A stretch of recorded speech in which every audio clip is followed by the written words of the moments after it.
Hello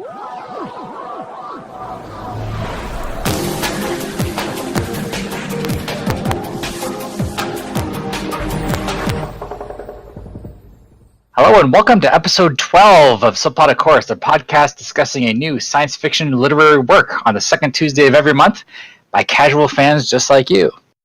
I'm Stavros, and with me is a man who has to deal with the fact that the only Mars his students know of is Bruno Mars. Charlie. Say hi, Charlie. Oh my god, you just... Oh. I'm sorry. And also with me is Vincent, who is studying the long-term effects of using his baby's poop to fertilize potatoes. Say hi, Vincent. I wish it were. That actually sounds like a nice hippie thing to do. Very recyclably and environmentally conscious. I'll make sure I fry you the first batch of fries. I appreciate that.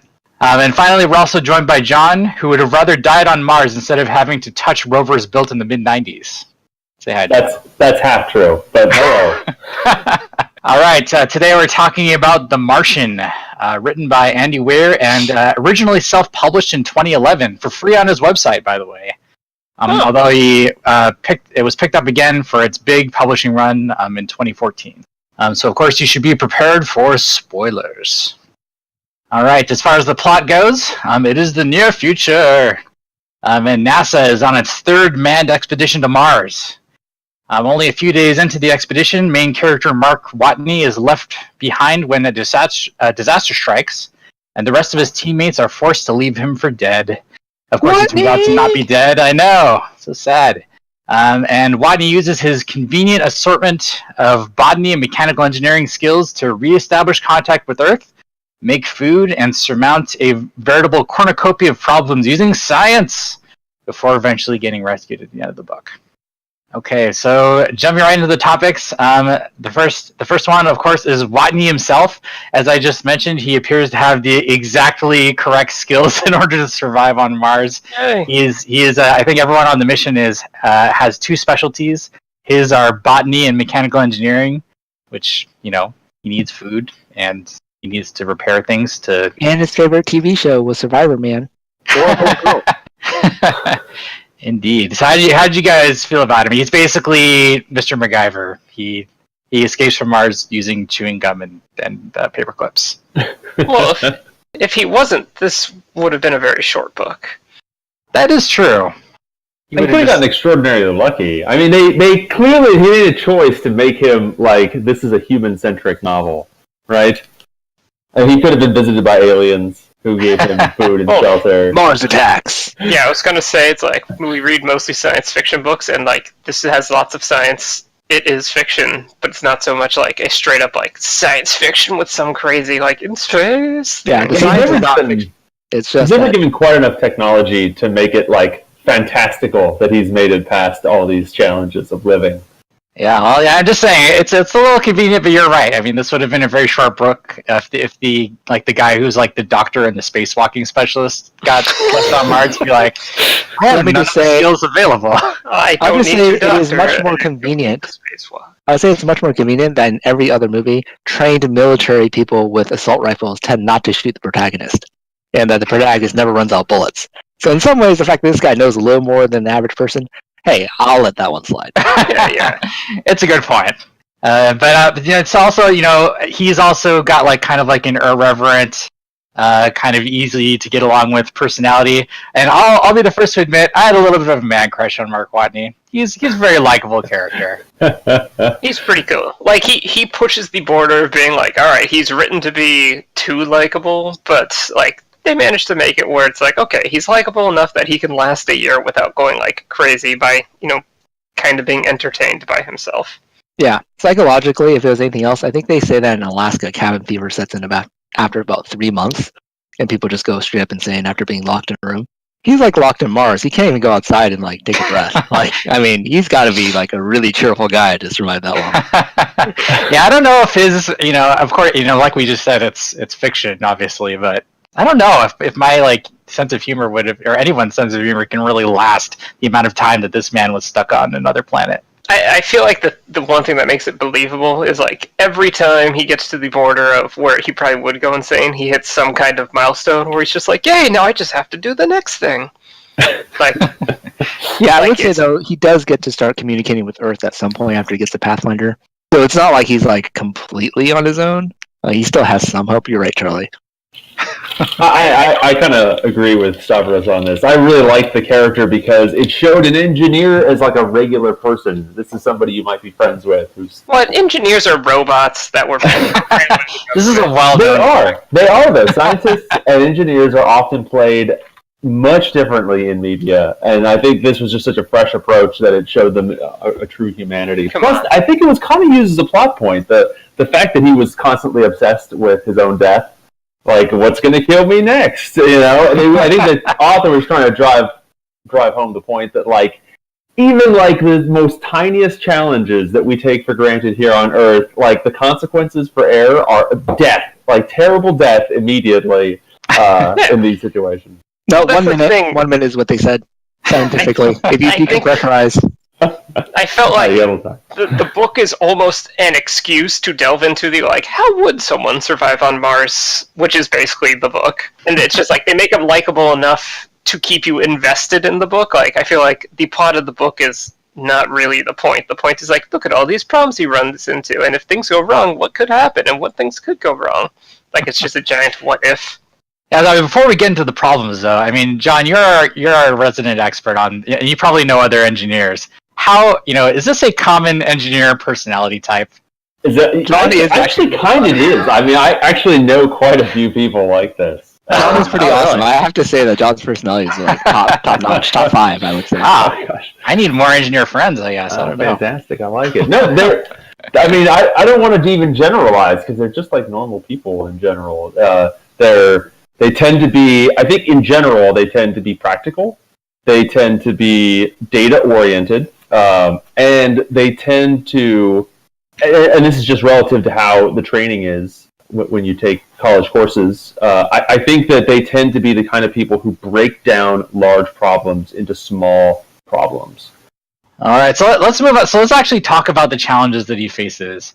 And, we were talking a little bit in our pre-show chat. And, like, a lot of the, they're very practical problems. There's not a lot of, metaphysical, large-scale problems, and it could be just by the fact that he, like you said, engineers kind of break down giant problems like, oh god, I'm going to die on Mars, to like very small problems like, how can I poop in this potato plant and make it like grow or whatever. Yeah, I'm eating my own poop. That's just kind of how the book goes. Is he's like, well, I'm gonna die. Let's figure out one thing first to make that happen later, and maybe if we do enough of this, I can survive. That's a good point.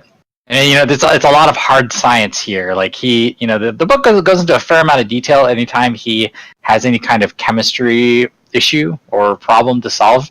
He goes into a lot of detail, and I think you guys like that, right? Like you like the kind of hard science nature of this book? Like 40 pages of like potato culture growing science. Love it. No, it's a lot of fun. I'm not like it's a hard to recommend to everybody, but he's likable enough that if you like, and I'm sure some people might get bored by some of the science, but it's like Some people would know who don't like be science. afraid to recommend it to anybody. Some people who are liberal arts majors in undergrad. Hey, I'm right here. I know you're right there. So, what did the one person who did not major in the science? Yeah, we got Well, 3 that's all majors in that's saying. science One guy that wasn't a backgrounds and science one nerd. non-major in science backgrounds, and I'll let you guess who that is.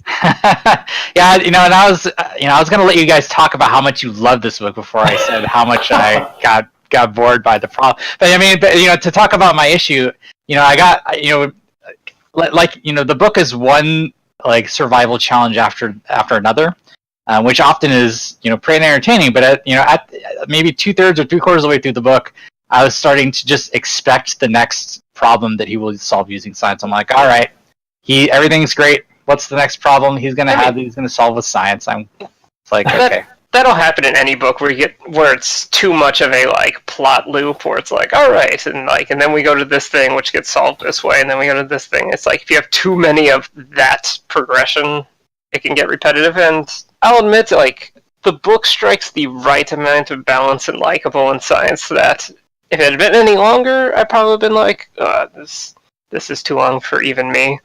And if like the characters had been, if he had been any less likable, or if it had been like overly done, where it's like, all right, you're trying too hard, I probably would have been over it like halfway through, even finding all the science stuff interesting. I'm not saying the science wasn't interesting, but it's just the same type of problem over and over.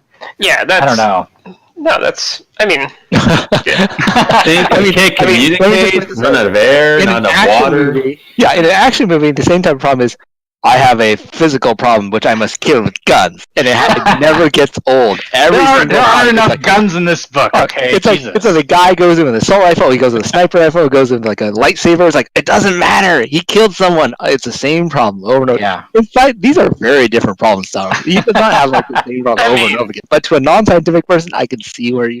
I don't know. What do you think, John? Do you have any thoughts on this? Is it not sciencey enough for you? I loved it. I thought this was one of the most well done science fiction books on the hard science. So many distinct, different science problems, and then just a thorough, but not like over people's head. I don't think over people's heads. Maybe that's wrong, but I think that it was sufficiently grounded. I feel like we are not the right crowd. I mean, Stavros, you're the one person who didn't major in science. Did you feel like any of the science was over your head, or was it just like the continuousness of the science that got? I think there was some points where he's like making rocket fuel out of water. I'm just like, all right, sure, I'm sure that's possible. He was making water out of rocket fuel. It's slightly different. He did both of those things, right? He did. He Yeah. did it one way and then back the other way. He was making hydrogen. Yes, he made pure hydrogen, which I guess is a type of rocket fuel, but it's not. It's not like he was making petroleum products. That's true. That's where it does get a little science fiction-y, I guess, is they said they had a machine where if he pumped in the hydrogen, it would convert that into rocket fuel. And so that was something like, it's not like he did that, he just plugged it in. That was the crux of the whole thing for how they were going to do Mars Return, the Mars Return mission. So they land a rocket, the Mars Return vehicle, and they're not going to send it full of fuel because that would be exceedingly wasteful. Yeah. So they had this contraption that was going to pull carbon dioxide and produce fuel, essentially. Yeah. Right. So this is all part. That wasn't crazy science. That was part of the science fiction. That's just the part where they don't go into like the exact chemistry and everything of what it does. It's pretty legit science mostly. Yeah. It's just I don't doubt that it could happen easily with people's technology today, but that's one of the few things he doesn't go into a million details about. I think that's one of the things that the author does is he did a lot of research on orbital mechanics and chemistry and so on. But John, do you have any of the the issues that Watney runs into? Do you have any specific critiques or praises about the science or engineering about any of those? Well, there's two things I really like. I really like that the author was very careful about. I mean, there's certainly science fiction parts where you kind of wave your hands a little bit, but I want to say that I really enjoyed the realistic lengths of time that it would take, given the existing technology in the book, to move between Mars and Earth. I thought and it's a good plot point for how do you get materials to Mark, how do you get the crew back, and then obviously through a slingshot mission back from Earth back to Mars. I thought all that was really well done and pretty realistic, actually. Yep, very. The other thing that I can't ignore because it tickled me so much was the use of the RTG as a source of heat and just a critical function of his mission, which I just loved so much. Because it's actually the power of nuclear power. He makes it sound like it was horrendously dangerous, and he describes it in such a way that it's like it's such a new thing. But in reality, like, we sent RTGs on the Apollo missions to do science. Apollo astronauts were pulling RTG fuel out of casks and putting them into instruments. I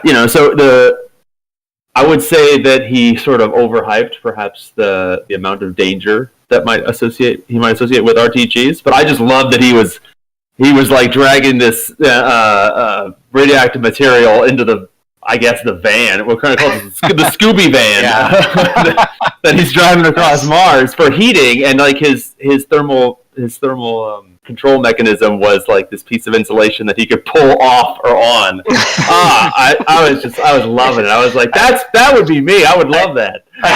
It was like, too hot, pull off the insulation. Too cold, put it back on. Oh, That's science for you. that's simple. Yeah, I mean, the way you made it sound in the book was just like, there's a very small chance it could kill me, but it could still definitely kill me dead. I mean, his babies might not come out looking all. Yeah, the book doesn't get to him returning to Earth and having potentially 3-armed babies. He'll have or little anything. Martian babies. I will mention because you brought it up only that Mark, if he got back to Earth, he'd be more likely to have cancer from or health radiation. effects from radiation from space radiation than any radiation from the RTG. Space! Damn you, space! The RTG uses like plutonium-238. It's mostly alpha radiation, so like 2.5 millimeters of metal is enough to stop. It won't even penetrate like skin. So he'd have to like break it up into a dust and then ingest it or eat it or something. Well, I don't know if you don't want to handle it. It'd be hot. I mean, you certainly could get skin cancer maybe from it. There are problems, but I don't think, in a container, and he's in like his spacesuit. I just don't think it's that big a problem. No, I think you're totally right. In the van with him, just hanging out. Yeah, but it's in a it's for heat. container. Yeah. So I will say that all the science was apparently vetted by NASA. NASA, interestingly enough, does not charge private industry or individual people for consulting on science-related problems related to space. So he submitted Weir submitted his book to NASA. They checked through it, and apparently the only non-scientific thing about his book that made it through was the whole dust storm in the beginning of the book that actually strands him in the first place and gets him hurt, because apparently the pressure is so low on Mars that a big storm is actually just kind of like someone blowing wind across your face. So theoretically, there actually are no huge dust storms that can happen It's on just Mars. when they were talking about the dust storm at the start and then the thinness of the atmosphere, I was just like, Mars can have dust storms that big? No, they can't. And so That's the here, only thing that's that the breaks me one down. thing. I was just like, The rest of okay. it, like the radiation and everything like that, is totally legit science. Apparently, it could happen. Yeah. Maybe low probability, but it could happen. Also, I was very happy they didn't do the rocket finger thing they did in the movie. Like he suggests it for the very end of the movie. He suggests doing it in the book. Iron Man. They're just like, no, that's stupid. I'm just like, if you did that in about 2 seconds, you'd just be spinning around like a crazy madman and get shot in some random direction in space. Like, there's no hope. You have to point your arm exactly away from the center of mass of your body. Oh, didn't get to be Iron Man. Only Matt Damon gets to be Iron Man. Apparently. that was the one part of the movie where I was rolling my eyes. I'm like, they're not doing that. Okay. So let's switch gears and talk about something a little bit different. So all of the Mark Watney focused parts that actually take place on Mars are in the style of his log recording. So I think I think he's done voice recording basically, where he says like, "Hey, today I got stuck on Mars and I decided I was fucked." And then day 2.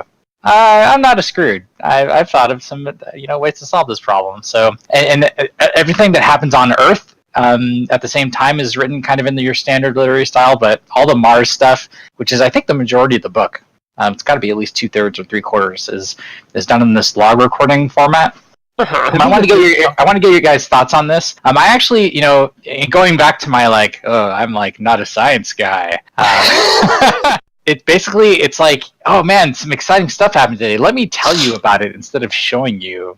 I've got Mark Watney just telling me about this instead of actually showing it. And then the closest he comes to actually making this more interesting is when he's stuck in the exploded out airlock and he's making a live recording. Yeah, he's like, well, I'm sitting on a seam that's depressurizing my airlock and I might die in a minute, but I'm still recording and chatting with you about it. That works for good. It's like his desperate attempt to make the log recording format interesting in my view. I don't know, did you guys find that engaging, or did you actually like the log recording stuff? I liked it. I think in terms of the actuality of it, it's exactly like found footage movies where in 90% of the situations someone would just drop the camera and be like, "Oh my god," and go deal with whatever the issue is. But if that happened, then the movie would be boring. I think I remember reading a description of Ridley Scott when he was making the movie, and he actually said that in the book there definitely are a few log instances, but a lot of it's kind of just told from the point of view of Watney's head. So you're just kind of in his brain. He's just talking to himself, and you're just in his brain along for the ride. Yeah. In the movie, he had that challenge. He's like, most of the time he's just talking to himself in his own brain. How do I make this into a movie? And he was like, oh well, I definitely have to step up the log recordings and make them like a predominant part of this movie. And you just So I think in the book there Damon definitely are logs. science to himself. Yeah, there definitely are logs in the book, but I think a lot of it's just him in his head, which is the reason why it's kind of like less showy and more like, oh well, I'm doing this right now, and oh my god, I'm screwed. So I liked it actually. I thought it was kind of refreshing because not very many books tell it from that kind of perspective, and then do a good job of switching back to like NASA's third-person normal narrative kind of style. Yeah, and it's nice because it's like he is just literally alone. So it does give you... He's talking to you, the recording machine. What do you think, John? I liked it. I didn't get so meta on it, but I guess maybe in some instances it wouldn't make a lot of sense for him to make a log in an emergency. But it could be like, oh, I'm going to die. Almost certainly 99%. I should just do a recording. You know? I do like... Somebody will know. I do like how the excuse for half the recordings is like, well, it's like, well, just in case, this is you listening to me die live. www.watchmarkwatneydie.com. At first I was like, wow, this is really cool, but then it's like, oh, instead of seeing the action, I'm listening to him tell me about his action-filled day, like, after the fact. So, anyway. You would have preferred a live action book? Is that what he didn't have to write it in that format, is what I'm saying. You could just write it in the conventional format. I mean, isn't literature necessarily just people telling you things? Yeah. Why be conventional? Andy, if you're listening, one of our reviewers would like you to make the book more like the movie. If you be more conventional. Be more conventional. Stop breaking the mold. Go write a Star Trek movie. Go write a Star Wars movie. Do some fan fiction. Yeah, that's right. Do some fan fiction. All right. So let's talk about something else. So Vincent, you did some research on the actual effect that this book and the following movie had on real missions. Do you want to talk a little bit about that? Yeah. So funnily enough, actually, after the book came out, because of the whole popularity of the book, I mean, the book started out as a, like Star Wars mentioned, it was a free book on his own website. Then people liked it so much that it went to Amazon for $1. And then, it started going crazy, and he was New York Times bestseller list, and then they were trying to make a movie, and he was like, do I retire yet and become a full-time writer, or do I continue to be a software programmer? And it got so big that the public was so interested in it, especially after the movie, that Washington Post actually wrote this article saying that the Martian single-handedly saved NASA. That might be a gross exaggeration, but basically it revitalized the public's interest in NASA and in space in general. And actually, 1 year ago, just about 365 days ago, Trump actually did sign a NASA bill, which actually added NASA funding and also funded a fully manned trip going to Mars, which was kind of an interesting turn of events. You wouldn't necessarily think of, Republicans wanting to really spend a lot of money on space trips when, they're about reduced government spending, et cetera, et cetera. So it definitely seems to indicate that, the book was really well reviewed and potentially made a really big difference to NASA, which is pretty interesting. I'm going to be contrarian. I don't think that's made that much of a difference. I think that the book is a good example of, I guess, what the interesting challenges that we might face on Mars. But I don't know if, NASA, if you look at NASA's funding profile, it's by no means, there's no inflection points in there. It's not stellar, and it's not certainly enough money, even by the latest commission. It's not enough money to send us to Mars on any type of a different trajectory, and by that I mean a funding trajectory, than what we were on during the Obama administration. I just don't think I think it's to stay the course, is what I would say. Neutral. Did you just mention financial graph inflection points? That's right. We're nerds. I don't know. I know the article I read specifically said that he signed a law authorizing funding for a crewed NASA mission to Mars. So to me, it just means that maybe they didn't get more funding, but he'd actually earmark out of your normal funding, you got to spend $100 million on going to Mars because I told you so. That's slightly true. I think Obama signed a similar order to spend money on a vehicle to send us to an asteroid, and we never did in 8 years. In fact, we're not really that much closer. And Bush signed an order starting up the Constellation program to send us to the moon and then to Mars, and we did neither of those things either. But I will say that Trump did something slightly different, which was he did order that a larger chunk of NASA's funding be earmarked specifically for Mars exploration. But he didn't actually allocate more money to NASA. He simply ordered that money that would have gone to Earth science and other science technology programs would be just cut. Global warming. Just shifting money Not around. exactly a great way to shift money, if you believe. No I mean, a lot of that global warming. technology Go will to be- Mars. Well, at the very least, we got some lip service for the Mars. Lip service. Hey, lip service. Hey, all right, let's go to final thoughts. So I'll go first. Overall, despite my critiques about the log recording format and the types of what I felt like were kind of repeated types of problems, I actually really liked it. It got a little bit much for me towards the end, where it's just like, what science thing could possibly go wrong this time? He'll also solve it with science. But overall, I still really liked it. I thought the believability was there. You could tell he did the research to back up all of the different problems he's done, and to hear that he actually got it signed off on for the most part by NASA was also really cool. So overall, I think I give it a pretty big thumbs up despite my critiques. So let's go to Charlie. What did you think? Final thoughts. I liked reading about the science, and I liked the fact that it gave me likable characters and a plot to keep me invested and continue reading about science, and it's good. Okay. All I hear was blah blah blah science, blah blah blah blah blah. Maybe I should enunciate better. Maybe Sarah should care more about science. No, there's enough science in this podcast. All right, so let's go to Vincent. What do you think? I think one big theme of us as a whole, SPAC, is that we really like interesting books. A lot of the interesting books that we like to read have atypical antagonists. For instance, like the Forever War, the antagonist is almost like time. John The Connor Martian's punches very men in space. And The Martian is a very interesting book because the antagonist is not like a person. It's not a thing. It is just survival. And I think that is kind of, it's not unique in that sense. There's like movies like Castaway and other things like that, but it's a very underexplored kind of theme. And it's very compelling. Everyone really likes this whole idea of the underdog trying to survive.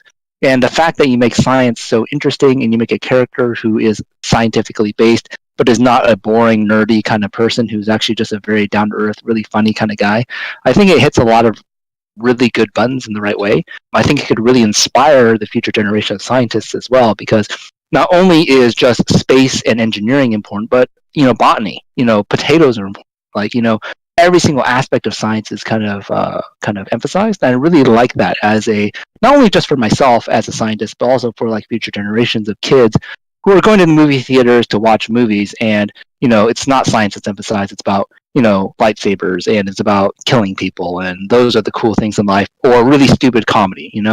It's really hard to find science, a niche where it's like, oh, this is a great thing. So definitely thumbs up for the book, the movie, and just the idea. All right, awesome. Well said. Wait, but Vince, did you just say that killing people is the cool things in life?